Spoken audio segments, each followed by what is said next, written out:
Okay, so today in this lecture we are going to see many definitions so that we can use those to define what is stochastic integration. Okay, stochastic integration is a different treatment than the classical integration.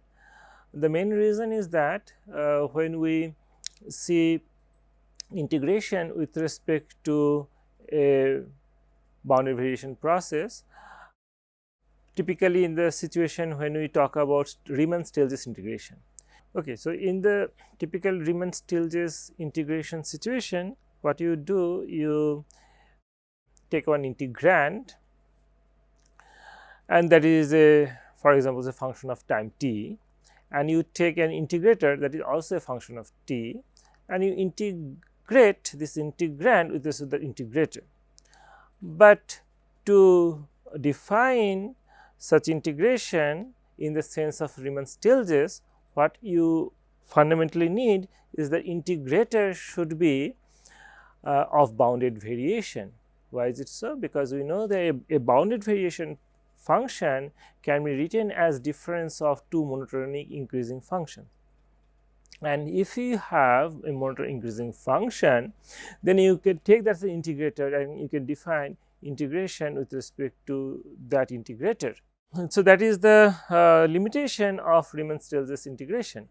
However, when we think about, say, finding out integration of some stochastic process with respect to another, that another integrator is typically, say, for example, Brownian motion, okay, which has unbounded total variation.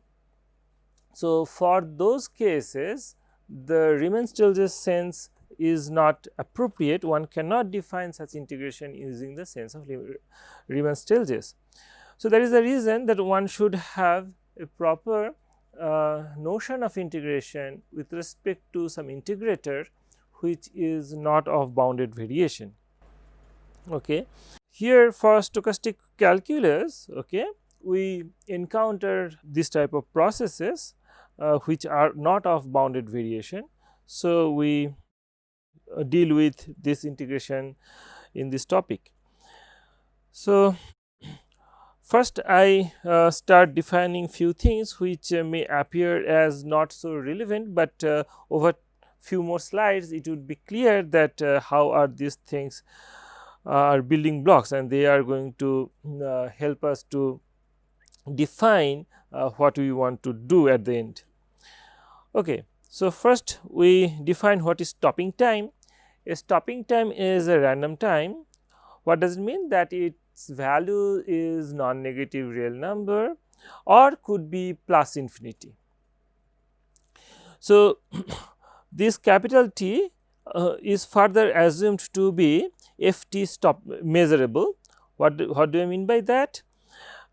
I mean that the set of events, okay, the event that t is less than or equal to small t. So, this event is Ft measurable. Okay. So, given a filtration, we can if we find one capital T, if map from omega to extended positive real number, such that the set of omega such that T of omega is less than or equals to small t is Ft measurable for each and every t positive, then we call capital T as stopping time with respect to the filtration Ft, or in short sometimes we say Ft time.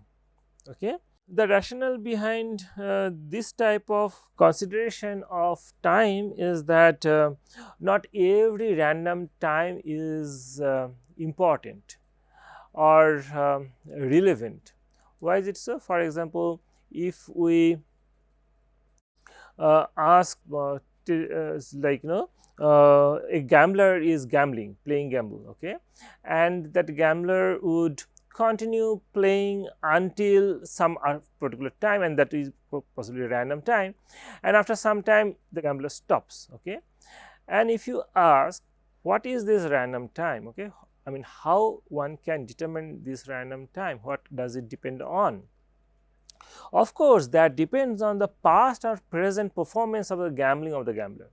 It does not depend on the future anticipation of the gambler. Okay, so it just depends on past and present. It does not depend on the future realization, because that has not never happened. So that is the thing. I mean, that is the also historical background why this type of time is called stopping time. Okay. So here it is saying that the random time capital T is less than or equals to small t, that means its value is small t or below that, that event, okay, is ft measurable. That means that event would be determined if you have information throughout from 0 to t. You do not need to I mean, that does not depend on the information of the future. Okay, so that is the definition of stopping time. So what are the stopping time examples? One can think that see, gambling, this is one just realistic example. Another is that you can think that you are considering a simple symmetric random walk in one dimension. That means you are always going to right with half probability, left with half probability, and you are continuing. And then you are continuing, you started after starting from origin, you are continuing till you hit the boundary of the interval minus n to n. So n is equal to say 100, so minus 100 to 100, and then you stop. Okay, so how much time do you need to wait to hit the boundary? Okay, so that time is also a stopping time, and that time does not depend on what would happen, okay, after time, the future. It depends what is the path till time t. Okay, so this is stopping time. Now we consider a class of stopping times. Okay, this is a very important class to define, I mean, for Dubs-Meyer decomposition theorem. So what we denote this by S subscript infinity. Okay, so ft stopping time capital T, this is a class of ft stopping times such that the capital T is finite valued almost surely. Okay, capital T is finite, okay, with probability 1. That means it is real valued with almost surely. Okay, it is not, it does not take infinity value with a positive probability. Okay, now we proceed. The right continuous process x is called that it is in class D if this x subscript capital T. Okay, what is x subscript capital T? Because I have a process x and x subscript t, that is the value of x at time t. Now if I replace small t by capital T, okay, what we mean by x subscript t is that x subscript t of omega is x subscript t of omega of omega. So t of omega, if you fix omega, then t of omega is a particular positive number. If it is infinity, then you take lim sup of xn xt, and if it is finite number, then you just take x subscript t omega of omega. Okay, so now whatever I was telling, so let me write down it here. Xt of omega is defined to be x of t omega. So t omega, if it is finite, if t omega is finite, then this is the definition. If lim sup of t, so this x t omega is the definition if t omega happens to be infinite. Okay, so that is the meaning of x subscript t. Now the right continuous process x is called to be in class D if xt, this family where capital T is from S infinity, is this family. This family has possibly uncounted infinite of members. This family is uniformly integrable. So, what do you mean by uniformly integrable? Basically, if you have a family X alpha, alpha is coming from some family, you say this is uniformly integrable. That means that given epsilon positive, there exists a compact set K. Okay, so compact K such that integration of x alpha, I mean dp, beyond that compact set. So, we write down this as set over all omega such that mod x alpha is, I mean this compact set actually because real valued. So, I do not need to bother, I can actually take this to be for this special case just this. Okay, there exists n such that this is greater or equals to n is less than epsilon for all alpha. Okay, so that is what we mean by uniform integrability. Basically saying that if we have, I mean the other way of saying that we can find out a delta given epsilon, we can find a delta such that when the measure of the set is less than delta, on that the integration is less than epsilon.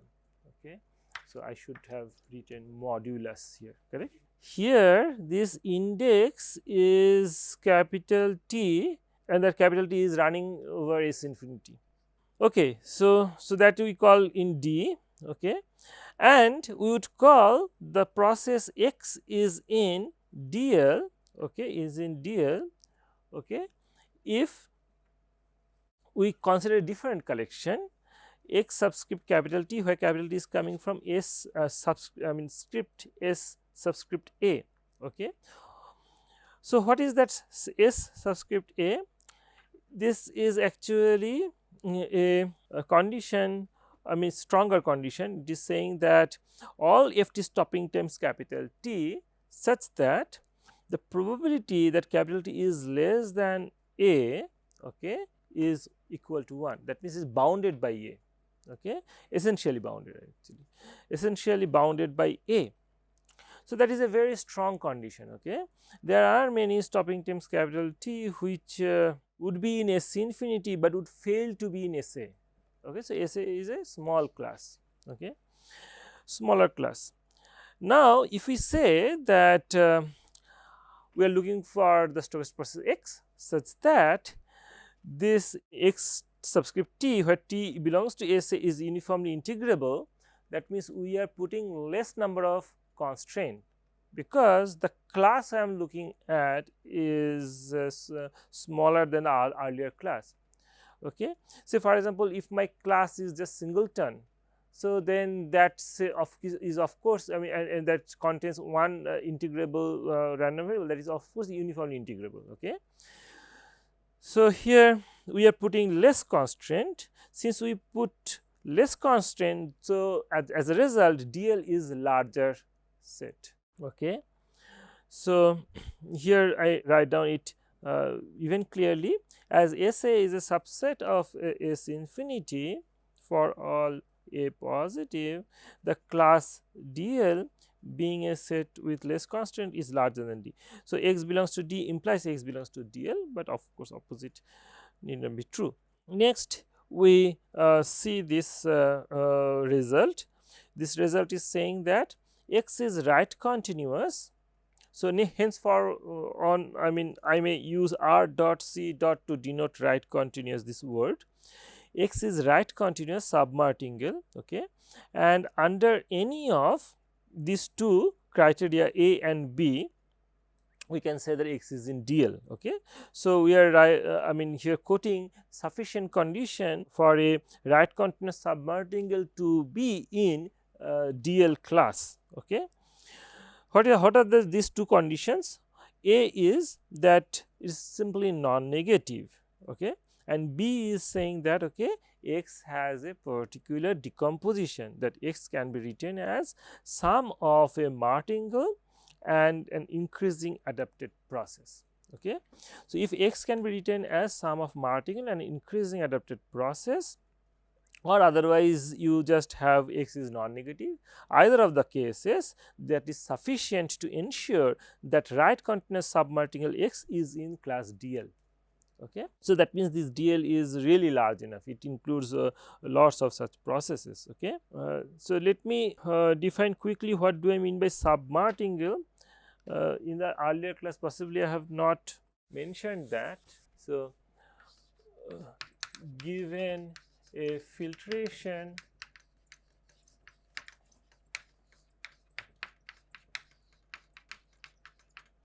Ft, if you have a process you call X, okay, such that is Ft adapted and expectation of mod Xt is finite, and conditional expectation of Xt given Fs where S is less than or equals to T is greater or equal to Xs, then X is X T is a submartingale. Okay. On the other hand, if second, I mean if 2 is replaced by 2 prime, which say, I mean all others are kept intact, all are prevailing, only 2 is replaced by 2 prime, namely Xt given Fs is less than or equals to Xs, then X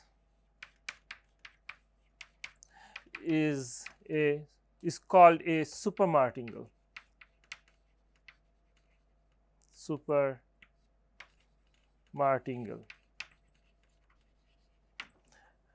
And if X is sub and super both supermartingale, then X is a martingale. Okay, then X is a martingale. Okay. So, that is the definition of martingale, submartingale, supermartingale. Okay. So, now we see Dubs-Meyer decomposition. It actually says I mean in some sense the reverse direction, because in 2 point what we have written that if X has a decomposition Mt plus At, where At is increasing and Mt is the fluctuation, okay, then this is in class DL. And Dubs-Meyer decomposition is saying that on the other hand, if we have say here filtration satisfy usual hypothesis and X is an adapted right continuous submartingale in DL, then X has this decomposition. X can be written as sum of a martingale and an increasing adapted process, adapted martingale and increasing adapted process. Okay. So, this decomposition is called Dubs-Meyer decomposition. We often write just DM decomposition. If X is in D, okay, so D is a smaller class, then perhaps you would be able to say something more stronger. Yes, that is the case. If X is in D, then M is uniformly integrable. I mean this martingale what you get as a result of Dubs-Meyer decomposition, that is uniformly integrable, and A is integrable. Okay, you get that as output. Okay.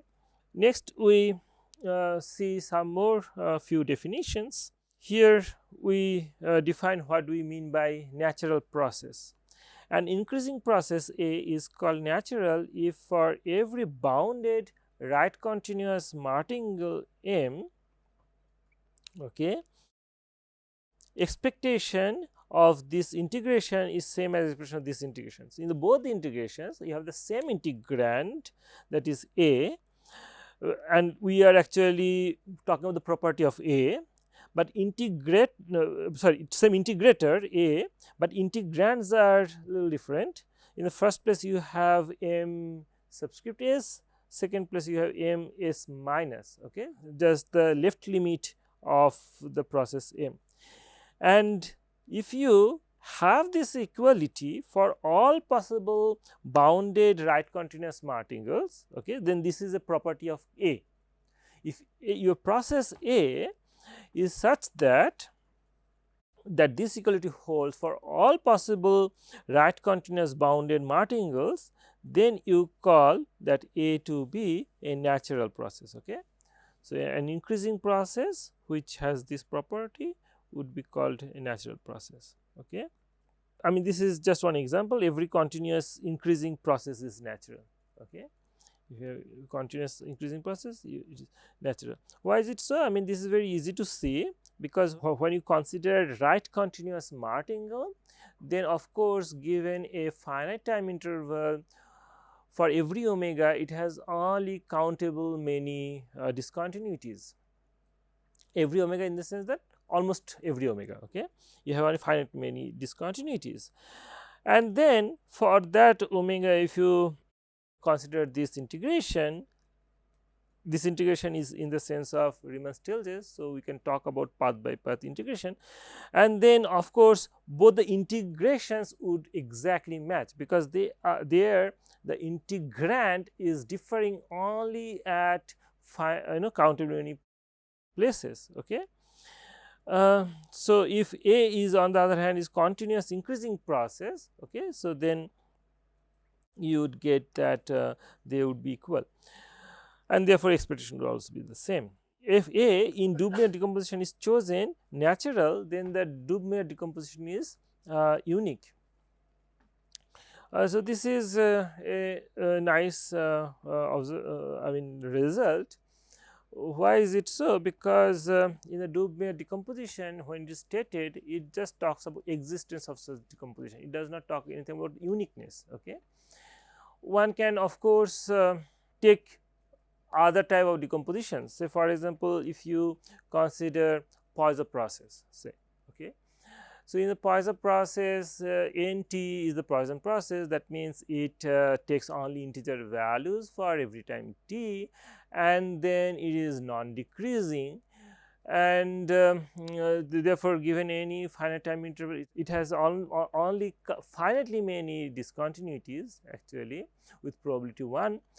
And then if you look at how are going to write down this as martingale plus increasing process, okay, you can write down NT is equal to 0 plus NT, and 0 is a martingale, correct, and NT is also increasing. Otherwise, you can also write down NT is equal to NT minus lambda t plus lambda t, where lambda is the intensity of the Poisson process. Then we know the property of Poisson process, that NT minus lambda t would have martingale property, that is also martingale, and lambda t is also increasing. So, of course, there are occasions then one has multiple decompositions. However, if we choose only natural increasing process, then we get unique decomposition. Okay. So, we are going to use that unique decomposition, okay, in the next slide. Okay. So, before that let us see this. For x right continuous martingale, we say x is square integrable, okay, if we get that it is in L2, like for a fixed t, it has finite variance, expectation of xt square is finite for every time t. If in addition that x is 0, the starting point is 0, then we write x is in script m subscript 2. So, this script m subscript 2 is now forward, and henceforward would denote a space of martingales which are square integrable and mean 0. Starting point 0 means mean 0. Why is it so? Because here I am explaining that if x belongs to M2, then expectation of xt can be written as expectation of x. I mean, I have just tau, using tau property of conditional expectation, I condition first with f0 and then again take expectation. So then xt given f0 is x0 itself, but x0 is 0, so expectation x0 is 0. So for every time t, xt would have the mean 0 property. If x is continuous as well as x belongs to M2, okay, if x is continuous and as well as x belongs to M2, we say that x belongs to M2 superscript c. So M superscript C2, okay, MC2 is also a notation which I would use henceforward. This is of course a subspace of M2, right. This is also a linear space, because if you add or subtract or multiply with scalars any member in MC2, you would get here only, you stay there only. Okay. Next, we define what is quadratic variation. So this is the important thing. Since we wanted to talk about what is quadratic variation, that's why I had to talk about what is Dubs-Meyer decomposition, and the uniqueness of Dubs-Meyer decomposition is via only natural selection of the natural process. So whatever we were discussing earlier for these 2 slides, that is essential for this point 8. So let x is in M2, the square integrable martingale. The quadratic variation process x is defined to be the natural A in Dubs-Meyer decomposition of x square. So you have x square into martingale, you take x square. So of course whenever you apply some convex function on a martingale, you get a submartingale, correct. So x square is a submartingale, no doubt, okay, and x is a right continuous, so x square remains right continuous. So x square is non-negative right continuous submartingale. So the Dubs-Meyer decompositions, I mean there we have seen that, okay, if it is so, then I mean there in Dubs-Meyer's decomposition theorem, that if a member is in DL class, then it has decomposition. But before that we have mentioned that, okay, if you have a non-negative right continuous submartingale, that is also in the class DL. So that we have mentioned as a result. So bottom line is that x square has a Dubs-Meyer decomposition, and if we select the natural increasing process, then that natural increasing process is called quadratic variation. Next, we consider the stochastic process of quadratic variation. Okay. So one thing is clear, that by definition this quadratic variation is increasing process or non-decreasing, correct, because it is coming from Dubs-Meyer decomposition. So since it is increasing, so of course it is a bounded variation with probability 1. Okay. So whatever is written in the point 8 is actually rewritten, it contains no extra information. It's just saying that, okay, this is the unique up to indistinguishability adapted natural increasing process, such that the starting point is 0 and x square minus quadratic variation of x is a martingale. Okay. So this is just rewriting of the above thing. Okay. Next, we consider the subclass, the continuous square integrable martingales. So x belongs to MC2, then we get the x square is also continuous, x continuous implies x square continuous, and then there is some additional property of such continuous square integrable martingale, that it has some regularity property, which I am not discussing here. So due to that, one can prove that after the decomposition, you would see the both the parts like martingale and the increasing process both would be continuous. Okay. So this result also you would use in future. So for Brownian motion, actually we would compute this object. Okay. However, till now whatever we have discussed about the quadratic variation, that does not give indication that why should such process be called quadratic variation, because no such variation appear in this definition. Okay. So, this point 11 actually justifies, okay, it quotes a result which justifies this name of quadratic variation. Okay, so let us read this thing. Okay, let x is in MC2, that means square integrable continuous martingale, for a partition pi which contains, say, for example, m plus 1 number of points. Okay, so it is actually partitioning the interval 0 to t, closed interval 0 to t. So, t I have fixed. Okay, for a fixed t I come up with a partition pi, and then we consider sequence of finer and finer partitions, okay, such that the mesh size goes to 0, okay, and we take the limit in probability, okay, of the functional Vt. So, what is Vt2? Vt2 is nothing but the sum of the quadratic variation. So, this Ti plus 1 minus Ti, okay. So, these are the time increment, and xti plus 1 minus xti is the increment of x in the time subinterval ti and ti plus 1, and we take square of that. So, it is giving me square of the increments, and then we sum over all possible I is equal to 0 to m minus 1. So, this is actually quadratic variation of x with the granularity of the partition. So, given the partition, along the partition, this is the quadratic variation of this pi.